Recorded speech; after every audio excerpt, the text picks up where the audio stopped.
Good afternoon, and thank you for joining us for today's NCUA webinar, Strategic Partnering, a conversation with credit union leagues.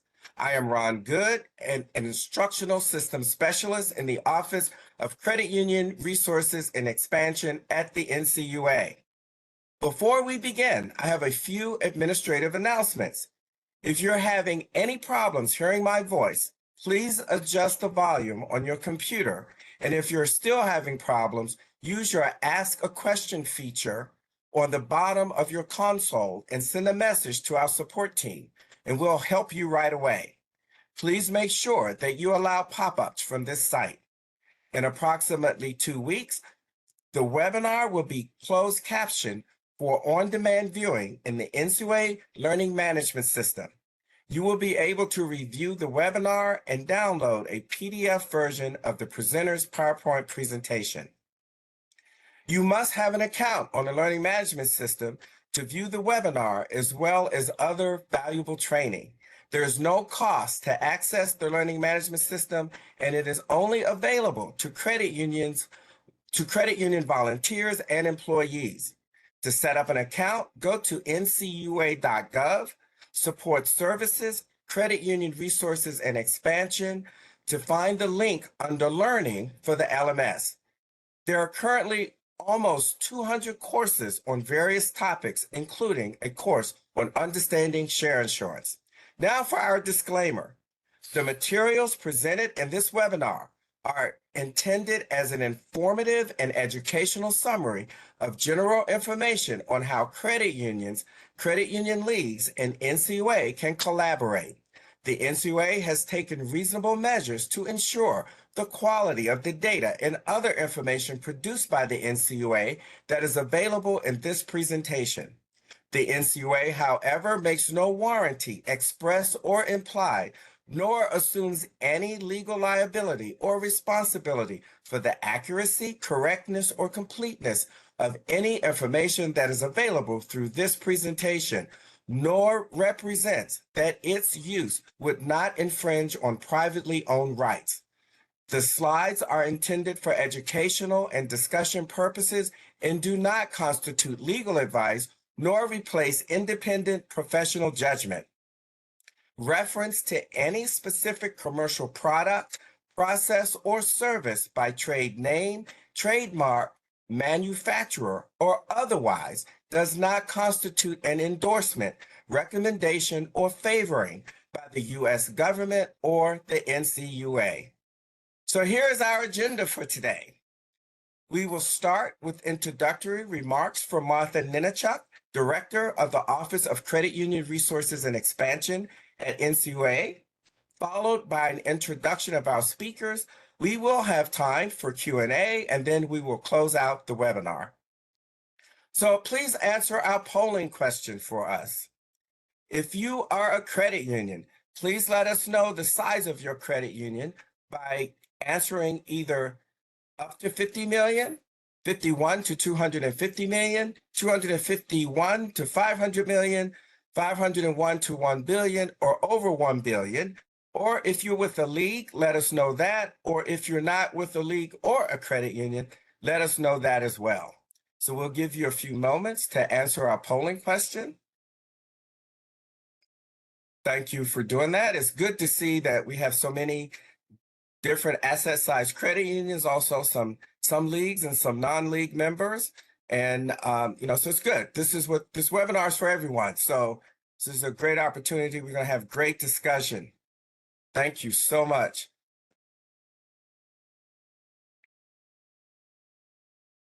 So it looks like we've gotten just about everyone to respond. So let's move on. So now I would like to introduce my co-facilitator for today's webinar, Natasha McAdoo, Access Program Officer at NCUA.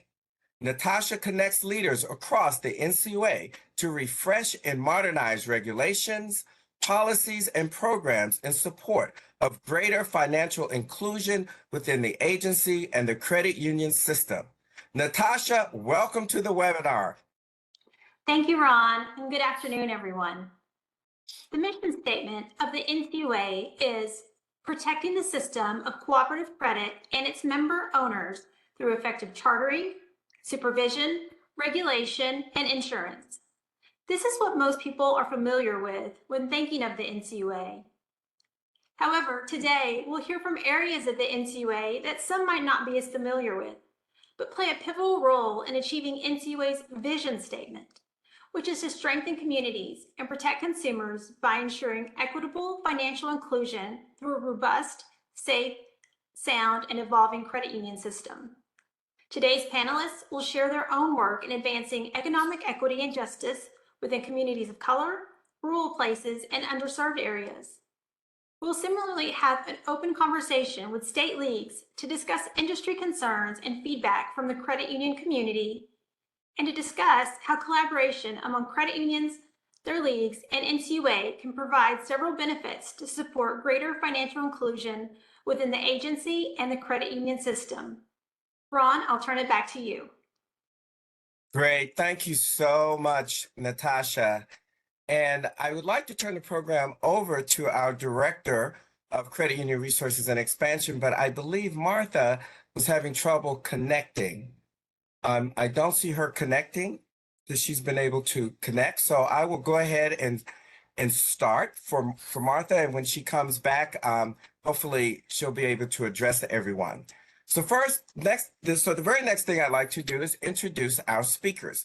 John Bratzakis is the President and Chief Executive Officer of the Maryland and Credit Union Association. John has a 35-year history in the credit union movement and has an extensive background in credit union operations and advocacy. He joined the MDDC Credit Union Association in 2011 as President and CEO. Robin Hollis serves as Community Development Officer for the Illinois Credit Union League, where she helps credit union leaders build productive networks with targeted communities and works to fill capital gaps in underserved communities across Illinois. Robin's career spans over 30 years in the financial industry. John Trull is the Vice President of Regulatory Affairs for Go West Credit Union Association. For the past decade, John has worked in partnership with credit unions to create an efficient and modern regulatory system at the state and federal level. Trull has led successful efforts to modernize state MBL rules, reduce assessments, and improve bylaws. Suzanne Yashevsky serves as the Regulatory Compliance Counsel for the Cornerstone League. On staff as legal counsel since 2001, Suzanne advocates for credit unions at the state, regional, and national levels in both regulatory and legislative arenas. So before I move on, I would like to welcome John, Robin, John, and Suzanne to our webinar. Now to our NCUA speakers. As a program officer in the Office of Consumer Financial Protection, Ashley Gordon leads the Financial Literacy and Outreach Program for the National Credit Union Administration.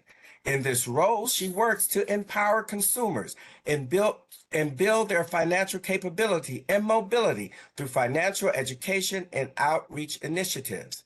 And finally, Natasha Hewlett, our other Natasha, has over 16 years with the federal government and 12 years as a diversity, equity, and inclusion strategist and educator for the federal government, where over the years she has developed innovative and creative solutions to systemically shift the diversity paradigm across enterprises through educating and building partnerships.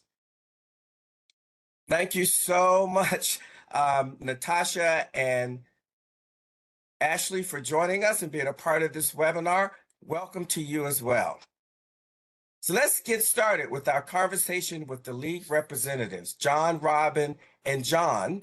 When we talked with each of you in June, we asked, what is the most challenging for your member credit unions? The interest rate environment and working with fintechs were the two issues mentioned most often. Is this still the case? Are there other issues that are important to our members? Let's start with the order in which we introduced you. So John Bratzakis, I'm going to start with you. Thanks, Ron. I appreciate the opportunity, and I don't think things have changed from that aspect of interest rate risk, the environment. I think the key is relevance for a lot of credit unions as well. You know, there's a lot of headwinds, whether it's from the rate environment or creeping delinquency that we're starting to see that's just coming out, right? Some of those things are concerns, and those fintech partnerships are ways for credit unions to really continue to maintain their relevance and gain even greater relevance in their communities that they serve. So it seems that, that's really a lot of the work that credit unions are focused on, is still, from what we talked about earlier, continues to be what is occurring today. Very good. Thank you, John. And I'm going to take a pause right here and introduce Cura's director, Martha Ninachuk, who had some technical difficulties, but she's here to welcome everyone. So Martha, we've introduced all the speakers. I'm passing it back to you for any opening welcome comments. Well, thank you, Ron, and I apologize, everybody. Just one of those things again where you practice, and all of a sudden nothing's working. But I'm glad to be here today and look forward to the discussion. So our office, Cure, our mission really is to assist credit unions in their growth and outreach strategies. And as a part of our mission, we communicate to credit unions the various resources and the support available. And as you know, the credit union support system is vast, from national to state leagues, local chapters, foundations, and other nonprofit organizations. And you see on your screen here a number of people that play a part in this network. And I really look forward to our discussion today, and hopefully you'll have the opportunity to ask some questions and take away some resources that are available to you. And again, thank you so much. And Ron, back to you. Great. Thank you so much, Martha. And thank you, John, also for your comments. So our next panelist I'm going to turn to is Robin Hollis. Thank you, Ron, and good afternoon and greetings, everyone. First, I'd just like to thank NCUA for hosting this conversation with leagues on strategic partnering. I really think it's vital and essential to moving our industry forward. And to answer your question, the rate environment and working with fintechs continues to challenge credit unions today. 2 years ago, when interest rates were low, there wasn't much competition for deposits. However, today that's changed. With interest rates rising, rate-sensitive members chasing yields, credit unions are struggling to maintain and increase those rates. So the competition for deposits has gotten real. If you look at some credit unions that are locked into low-yielding loan portfolios and low-yielding investment portfolios, and increasing deposits is a struggle for these institutions. The good news is credit unions are taking action. That's what we're seeing in Illinois. They're implementing everything from withdrawal escalation teams to keep those large deposits from leaving their credit unions. They're taking early withdrawal penalties when feasible. They're tapping in the line of credits, accessing secondary capital, bringing on non-member deposits even, and selling loan portfolios. Our credit unions are reaching out and they're collaborating with others on solutions, and that's what we're seeing in Illinois. Thank you, Robin. Very good. John Trull, you're up next.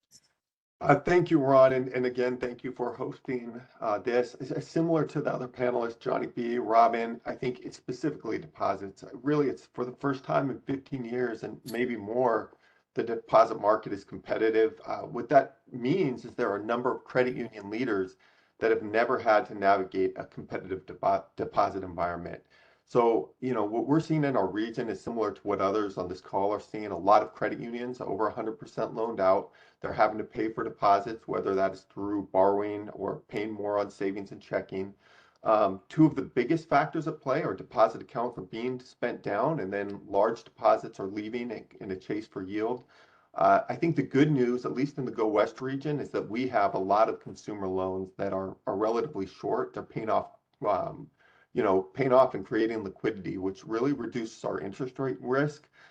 Johnny B brought up delinquency, and that's ticking up here as well. I mean, we look at our data, but it's still well below the mean, kind of where we've seen historical delinquencies at. So that's the good side.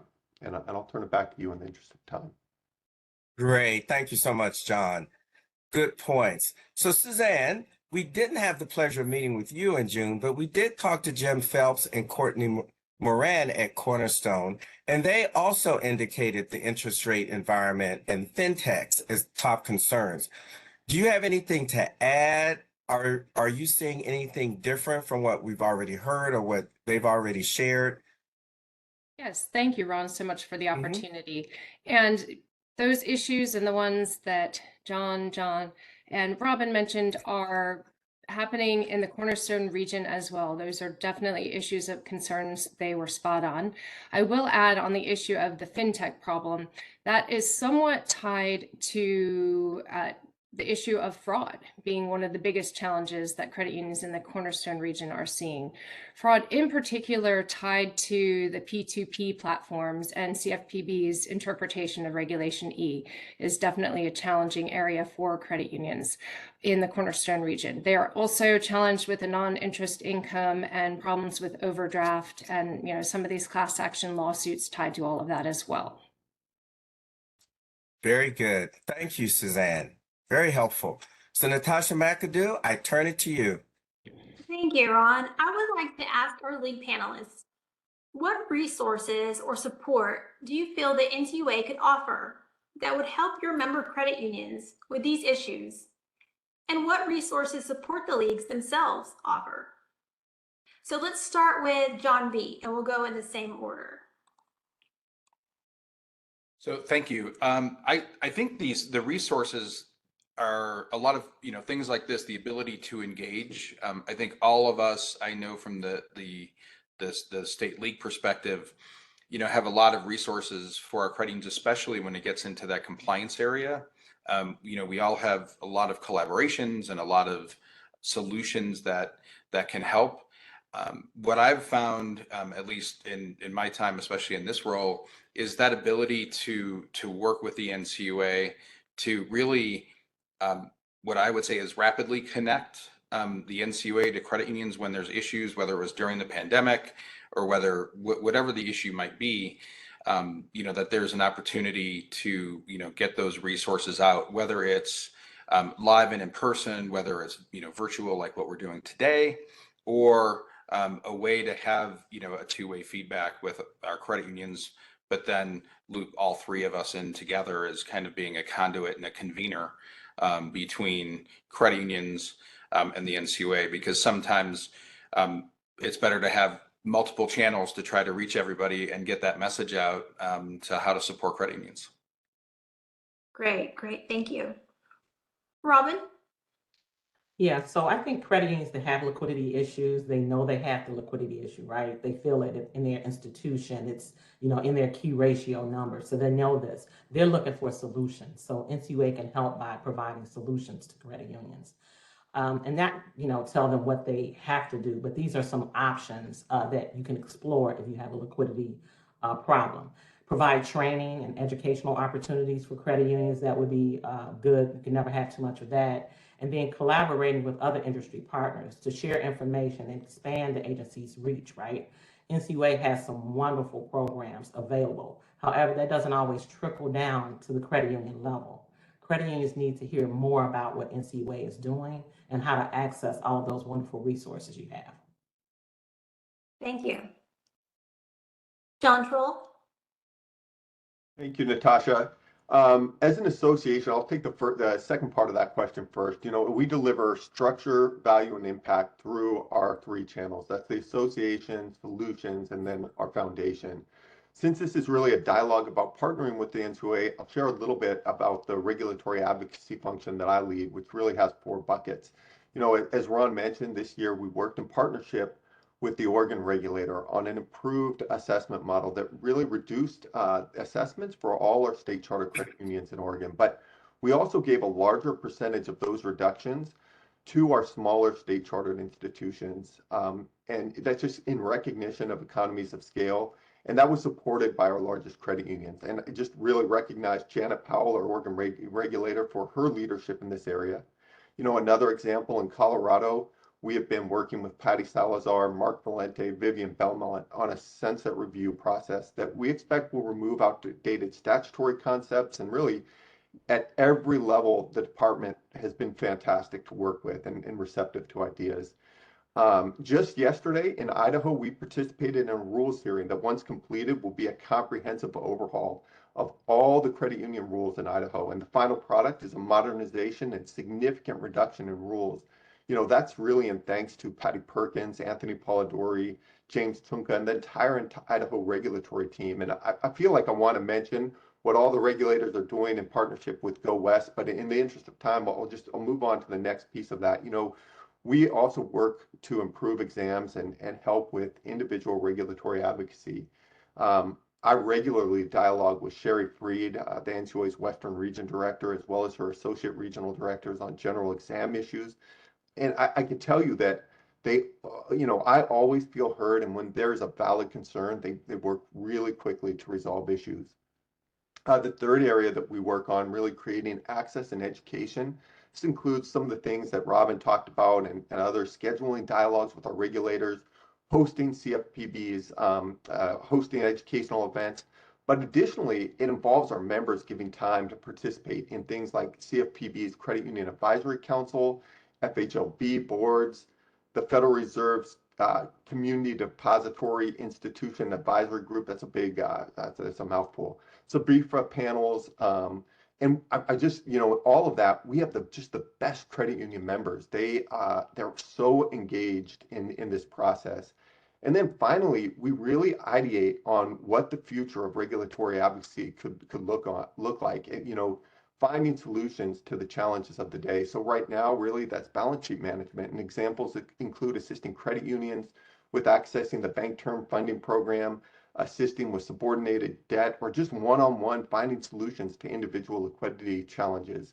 You know, I think, Robin, you pointed this out, but a number of credit unions have low-yielding CDs that they could cash in without much of a penalty, and that very often is a much more affordable way to generate liquidity than through borrowing. Another example, further outside the box, is the concept of creating a division of a credit union, possibly a division that specifically focuses on vulnerable members of the community that might offer a higher yield savings product to the members that join through that division, which could bring in deposits with a higher rate while not cannibalizing the deposits of the larger credit union as a whole. And that's really a board decision, and I think you see people with supports.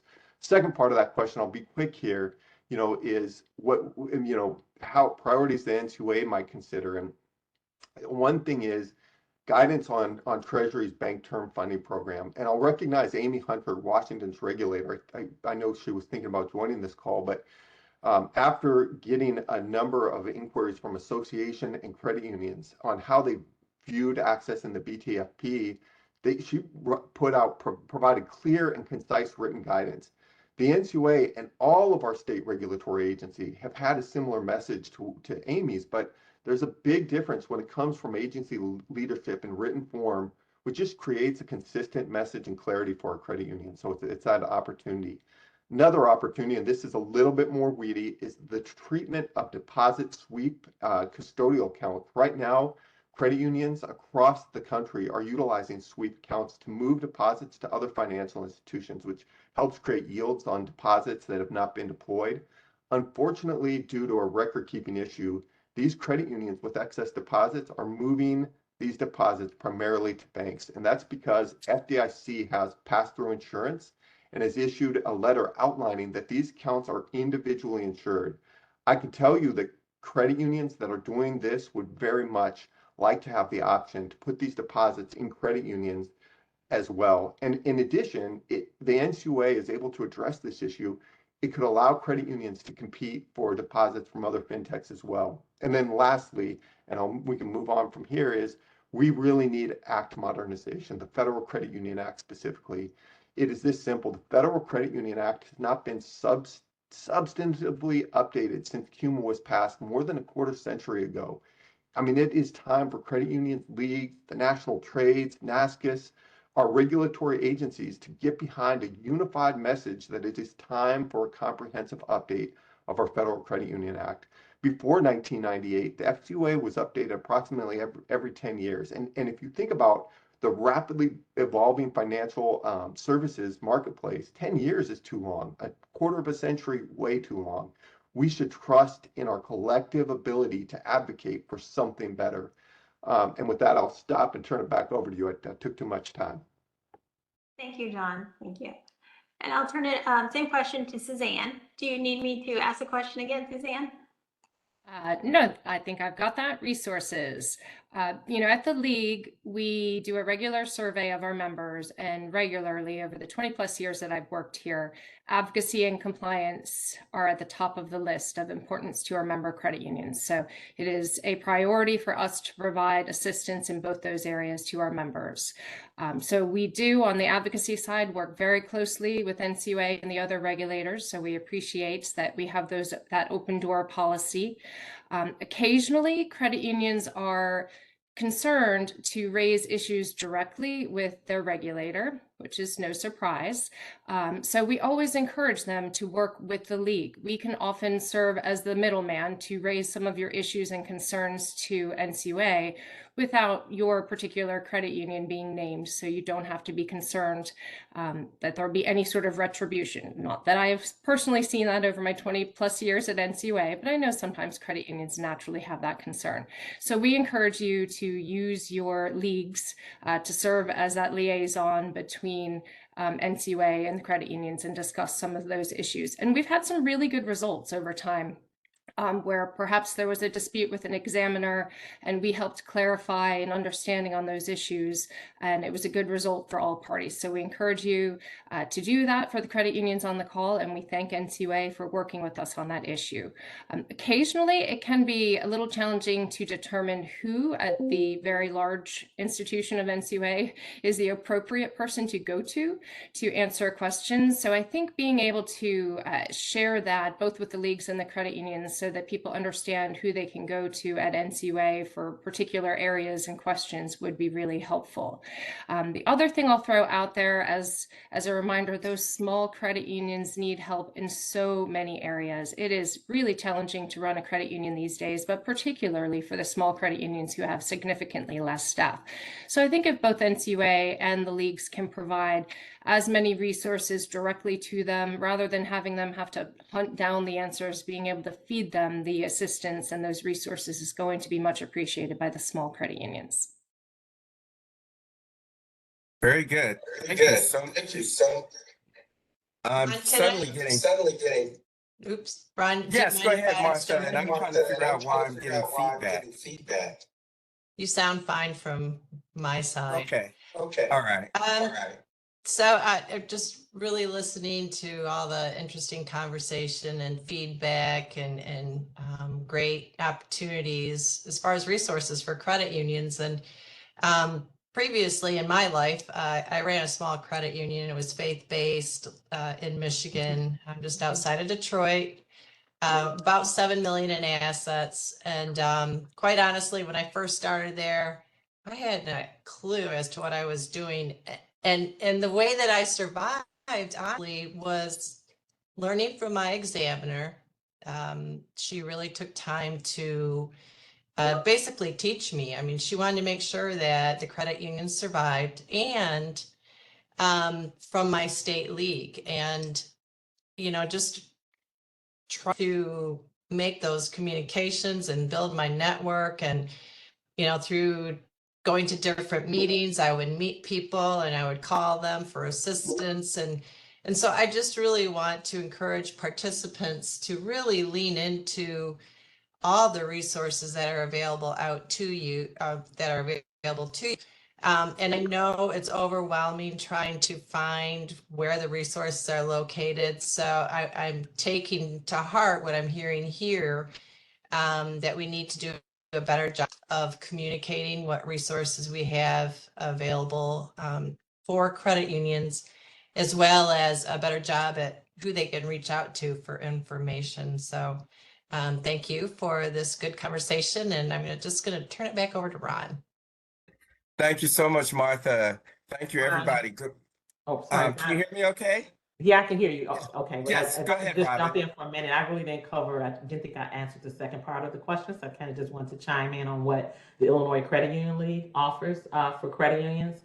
So we offer solutions for credit unions as well. We do education and training opportunities. And one of the things that I think we do that's pretty cool is that we showcase vendors actually that successfully help credit unions in various areas, liquidity being one of them. We collaborate with organizations that offer resources to help credit unions with liquidity, from everything from secondary capital to lines of credits. And then we work with credit unions to facilitate their participation lending needs. And that has really, really been helpful to our credit unions in Illinois. We assist credit unions with compliance. That could be anything from reviewing agreements that they have to policies and answering regulatory questions. And then we advocate for legislative changes for our credit unions. All of that has been very, very successful in helping our credit unions with their liquidity challenges in our state. And I agree that working with leagues, I ran a small credit union once myself, and working with leagues is vital to sustaining and helping credit unions. And then I'm going to turn it back over to you, Ron. Thank you, Robin, and I'm glad you chimed in because I knew your league did offer so much, and all of you have really great programs and services you offer your members, and thank you for your suggestions. And Martha, thank you so much for what you shared. And I just want to give everyone a heads up at the end of this webinar. We do have 2 slides with contact information for CURE. So at least we can start with, providing you with the right department and area to contact within the credit union, the Office of Credit Union Resources and Expansion, and we'll work on doing a better job other places as well. So with that, Natasha, I think it's Natasha McAdoo. I'm gonna let you take over from here. Okay, great. Thanks, Ron. I have 2 questions for Ashley Gordon from the Office of Consumer Financial Protection here at the NCUA. First, what role does the NCUA play in helping credit unions, particularly minority depository institutions or MDIs, in building strong financial education programs to better serve their members and greater community? Thank you, Natasha. Well, our work is focused on supporting credit union efforts by reinforcing financial literacy and essentially filling the gaps to help consumers be more empowered with financial education resources so that they're better equipped to be able to make informed financial decisions. In particular, we develop content and support MDIs by working to provide them with resources that build and expand their financial literacy programming, and also just be able to better serve their members. A few examples of these efforts would be: 1, mycreditunion.gov. It's our consumer-facing website where we provide free and practical financial education content, also interactive learning tools and videos. The financial resources cover all matters of consumer finance, like opening a checking or a savings account, obtaining loans, being able to plan for college or plan for retirement, as well as emerging issues like cryptocurrency, which we've heard a lot about over these last few years. More specifically to curriculum, we've actually just recently released our Money Basics Guides, which are a series of learning tools developed to assist financial educators, credit unions, and other financial institutions in their efforts to promote financial literacy in the communities they serve. The guides also are great for everyday people who want to build their financial knowledge with practical skills that help them to be able to better manage their money. The guides that we currently have released are our Money Basics Guide to Savings and Checking Accounts. We have another one on budgeting and savings, and this fall we'll have one being released on building and maintaining credit. And one last flag for you as well. We have a lot of events. NCUA across the board, we are good about making sure that we are engaging credit unions and engaging our consumers. And so we do a lot of events. We host webinars and roundtables to be able to help financial educators and credit unions deepen their knowledge about various financial topics and trends impacting consumers. So this year, we hosted one with the CFPB and AARP that addressed the way society views and talks about financial financial crimes against older adults. And we were able to provide best practices and different resources to raise awareness and hopefully reduce the potential for financial crimes against elders. And then since January, we've hosted webinars on eliminating the wealth gap in the Black community and on appraisal bias. This fall, actually, just in a couple of weeks, we're going to be hosting a webinar with the IRS on their VITA program and how credit unions can take advantage of VITA services during tax season. And we'll be doing something for Cybersecurity Month as well. So there's a lot going on with our financial literacy program that we hope can support all credit unions, but in particular MDIs who are trying to build up or beef up their financial education programming. I always say we encourage everyone who's on this call to reach out to us, to use the resources, but to also reach out to us and let us know, hey, maybe there's something you want to be seeing. Maybe there's something that your members are telling you that they need to be seeing, and allow us to be able to help you to develop that content. And you can reach out to us at consumereducation@ncua.gov.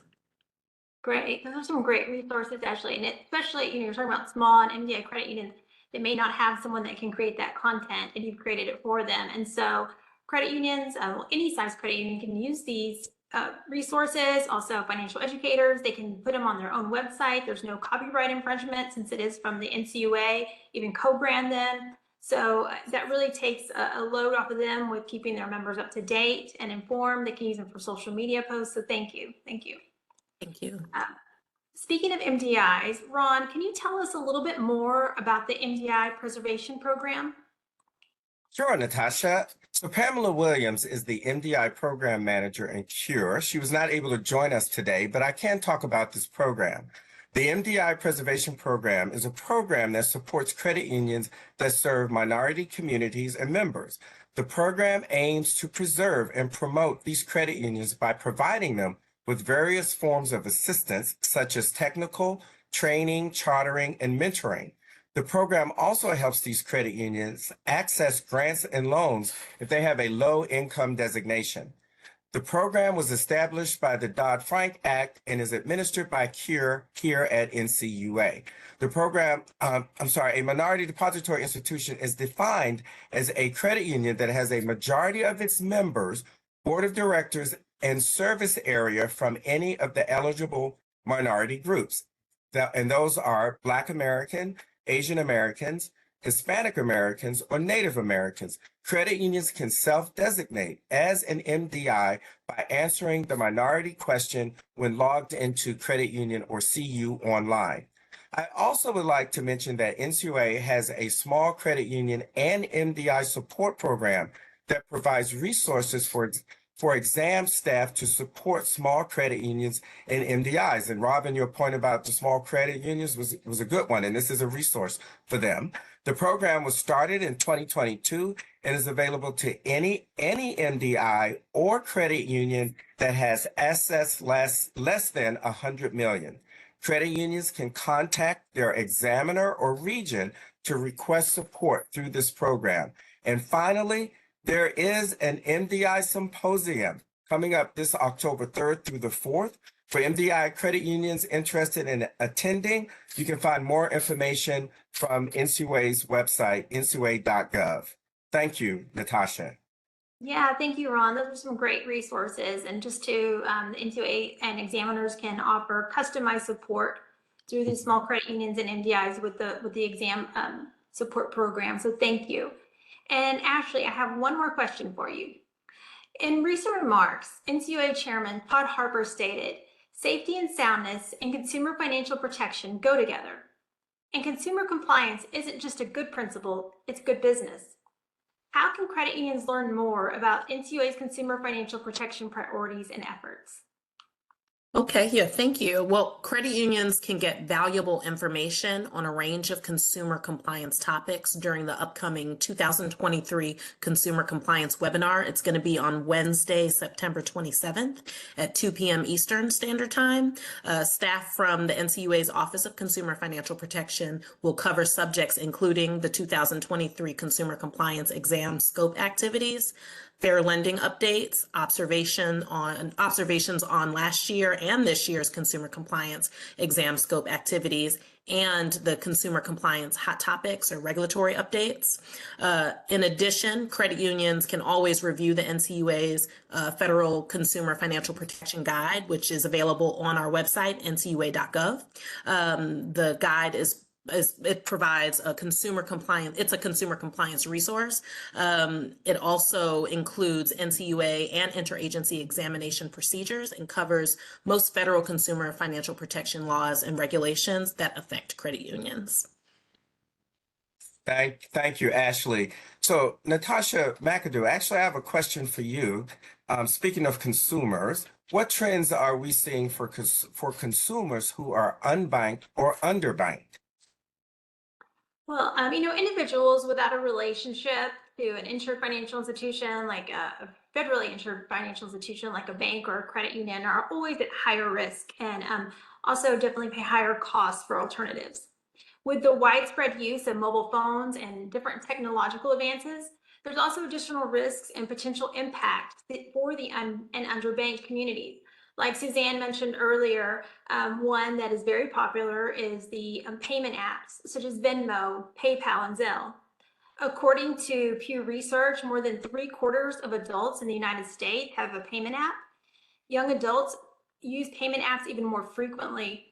According to a March 2022 survey by Consumer Reports, with 85% of consumers age 18 to 29 having used one of these apps. I personally have used these apps before too, but don't use them as my primary account and still use my, of course, credit union account to carry my funds. But these apps, although they offer an alternative for those who do not have access to traditionally federally insured accounts, they're using them as their primary account. A lot of the and underbanked to pay bills and transfer funds. However, the money held in the apps, if they're not transferring it back, may not be insured, unlike money at a federally insured depository institution like a bank or credit union. Therefore, consumers may not be protected if the payment app's business failed or if improper security measures are not in place. Fraud. One thing credit unions can do to help consumers on this is let them know about the differences between payment apps and traditional deposit accounts. And a great first step is explaining the options available to their members to safeguard their money, such as transferring funds from the payment apps back to their federally insured credit union account, and also highlighting credit union mobile banking alternatives. Great, thank you so much. And in talking about the unbanked and underbanked, I also want to go back to the learning management system for just a moment that I talked about earlier. And we have a new course there. It's called Serving the Underserved, Serving the Credit Invisibles. And there's also other courses that deal with serving the under and underbanked as well on our LMS. Great, Ron. Those are some great resources. I think a lot of credit unions are not familiar with or the free training resources on the learning management system. So just so credit unions can kind of know what's out there, what are some of the most popular courses that credit unions utilize on the LMS system? That is a really good question, Natasha. I would say anything related to board of directors training. We just completed updating an entire 9-module, 35 video series on that topic. It covers all kinds of topics such as responsibilities of directors, credit union policies and procedures, strategic planning, plus many other topics. Also, the Understanding Share Insurance is another very popular one, which I am sure you can imagine why that would be. We also have a delinquency and collections course that has been very popular as well.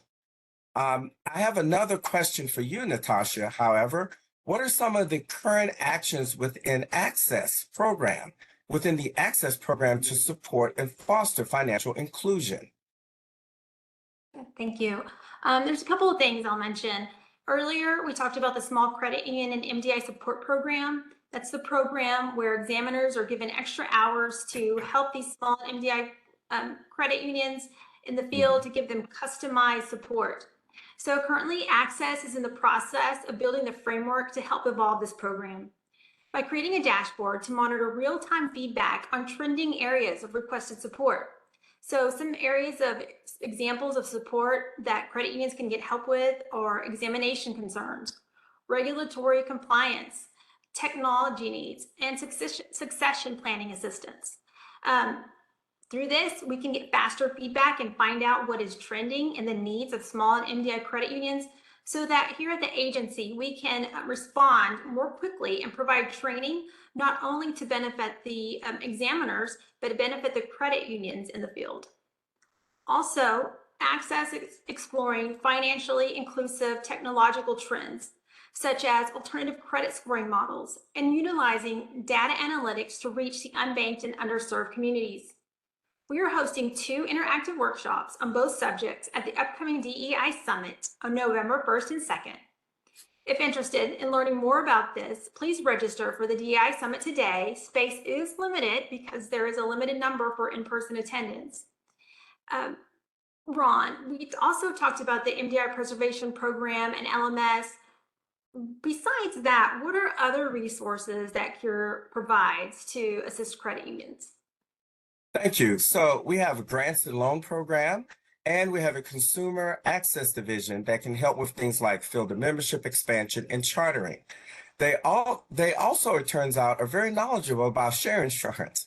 We will share later slides with resources that I mentioned earlier with contact information for CURE at NCUA and also for our league partners, that our league representatives that have joined us today. Thank you. Thanks. So now we will, this is for the other Natasha. We've got 2 Johns and 2 Natashas on the call. So Natasha Hewlett, let's talk about what is offered through NCUA's Office of Minority and Women Inclusion, or OMWI as we know it. What program and actions within the program will assist credit unions on their DEI journey? Thank you, Natasha, the other Natasha. One of the areas and programs that we focus on is the Diversity Credit Union Self-Assessment. Some of you may have heard of it. We refer to it as the CUTSA. It is a diversity self-assessment for credit unions who are able to participate in annually, and it is a great tool for credit unions to measure their current DEI posture. So in 2015, all the financial services that regulate agencies collectively established these diversity standards set forth in 2015. Those 5 standards that we measure are the organization commitment to diversity and inclusion, workforce profile and employment practices, supplier diversity, practices to promote transparency, and then approach to self-assessment. So the NCUA, OMWI, we encourage the credit unions to promote diversity and inclusion as a competitive advantage for their organization. So a lot of how this work is based off of, so when we're trying to reach those communities we serve, are they representing our employees and our staff represented within our organization and our credit unions?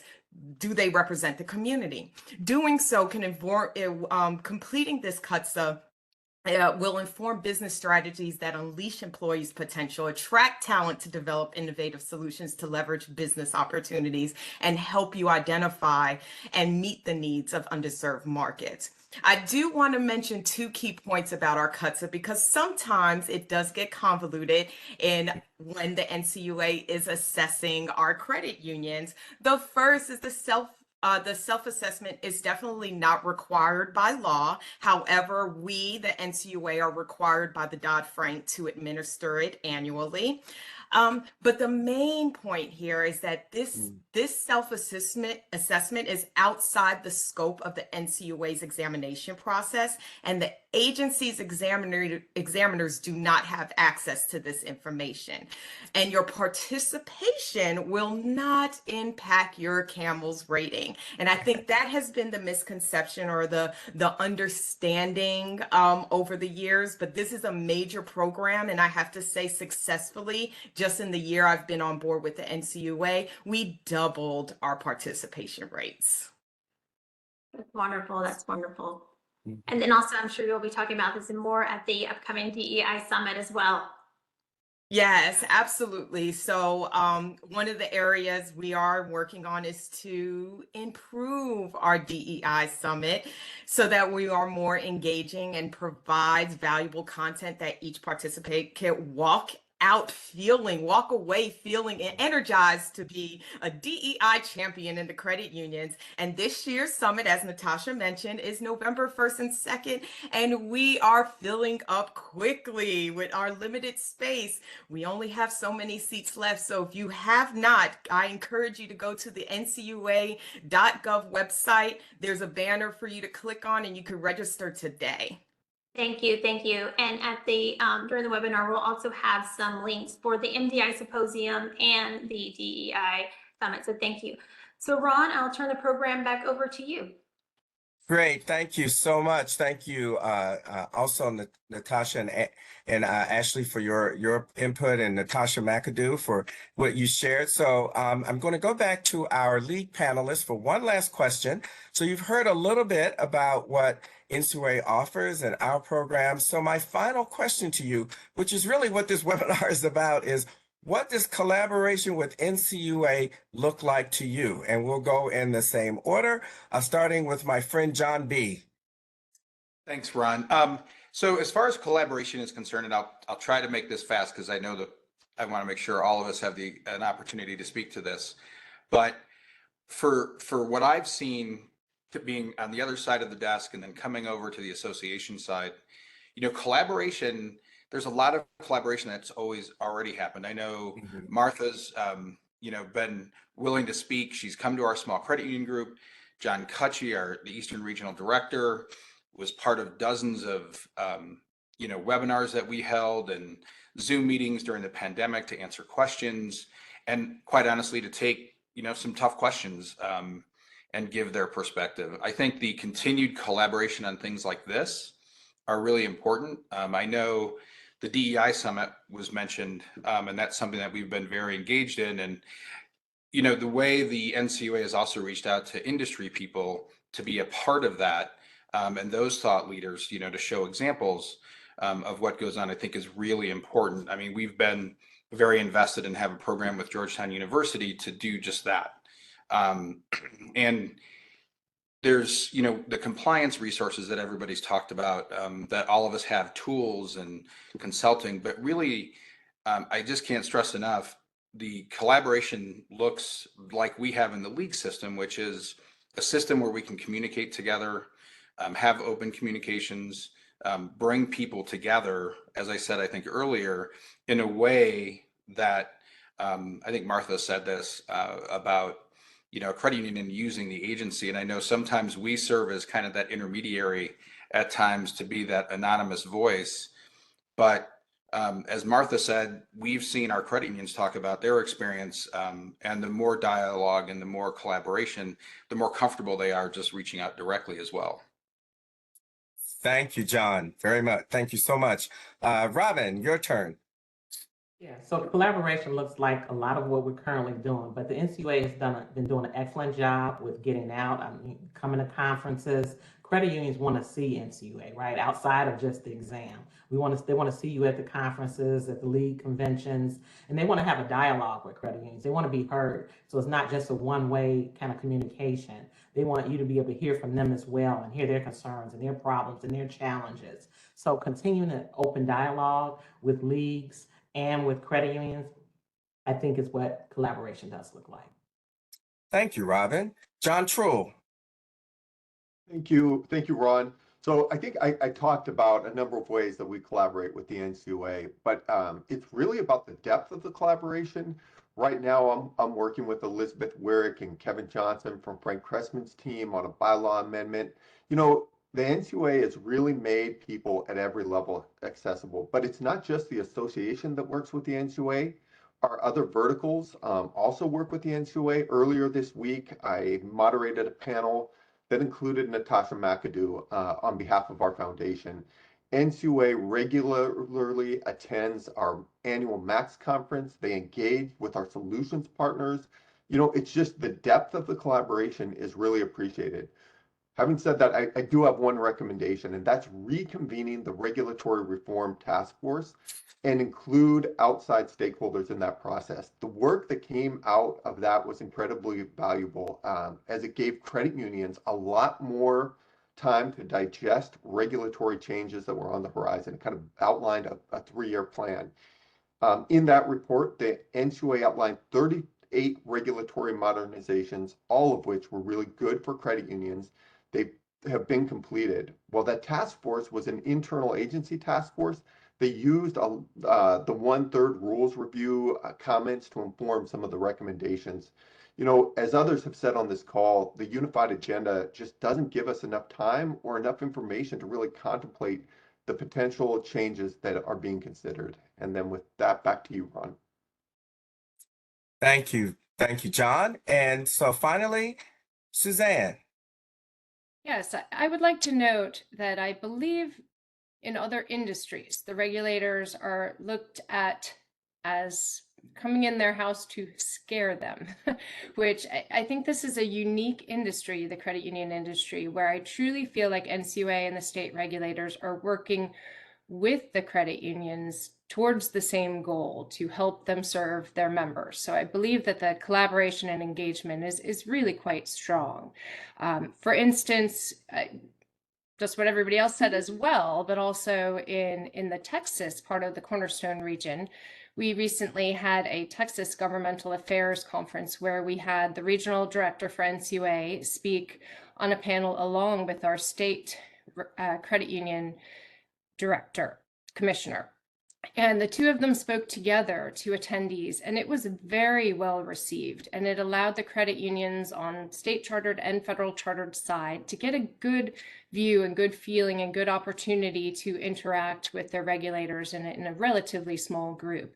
So we love when y'all can attend the large opportunities like the CUNA Governmental Affairs Conference, but it's really great when NCUA can attend some of those smaller regional opportunities as well.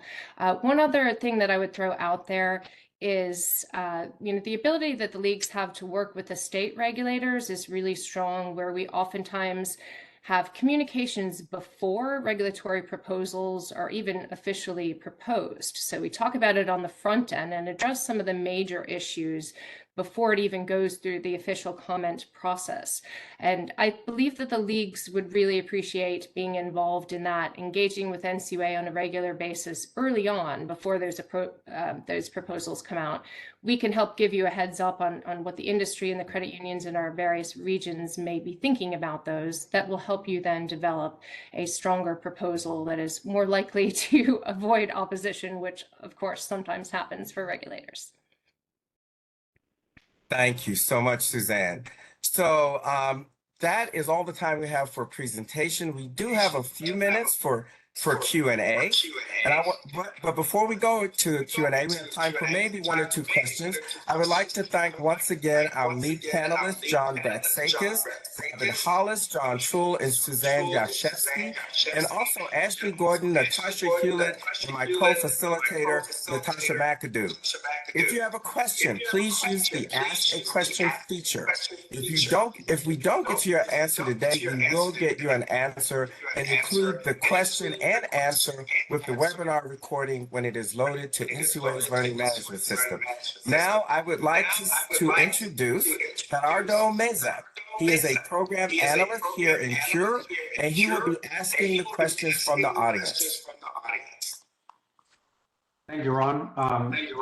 It doesn't actually look like we have any questions right now, but I do have one thing I can ask, especially our NCU colleagues, is how can credit unions find out where to find updates on NCUA resources and webinars? And this goes for Ashley and Natasha and anyone at NCUA. I turn it to Natasha or Ashley. Take it away. I'll answer about just NCUA in general, and then Ashley, I'll let you answer about some of your specific products.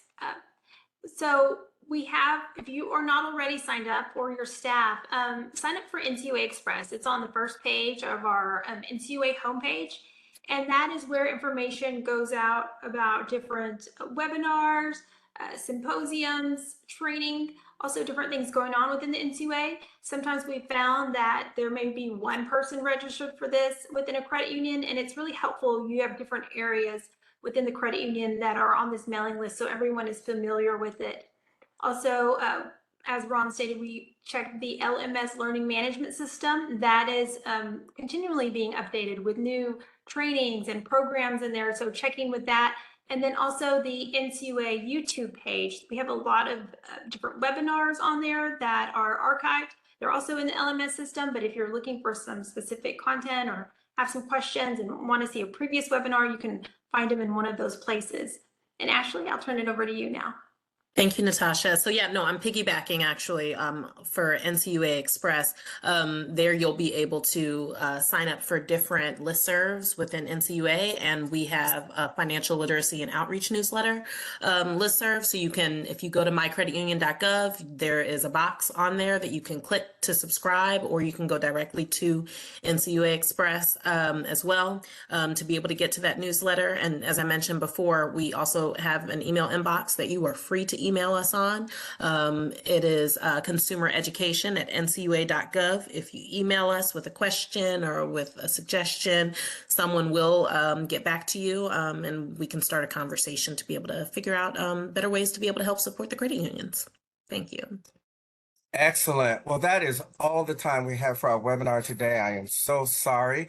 I want to thank our panelists from the leagues one more time, and also all of you for joining us and my colleagues at NCUA. And I also want to give a shout out to our webinar support, which was Franz, who's been helping in the background. And what you see on the screen now is the list of our upcoming webinars. So please note, you can find the registration links from ncua.gov, and you just scroll down and look for events, and you can find the links to register for these. And we also have upcoming events that we've already talked about, and that's the MDI Summit, which is happening in October, as well as the Diversity, Equity, and Inclusion Summit, or DEI Summit, that is happening in November. And again, you can find the information on how to register from ncua.gov.